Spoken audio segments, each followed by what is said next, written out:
what makes a science question important enough to be on Aurora? What would be that trigger? Fundamentally, you're looking for science questions that are going to have a large impact on their community if they're answered.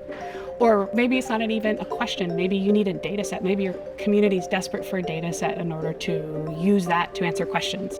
I encourage people who think if they have a problem that might be applicable to Aurora to apply to our discretionary program, which is a pretty fast turnaround. It does not take very long. You're able to get on and test and explore whether the thing you're working on might actually be effective on the system. So if you're not 100% of the way there, that's fine.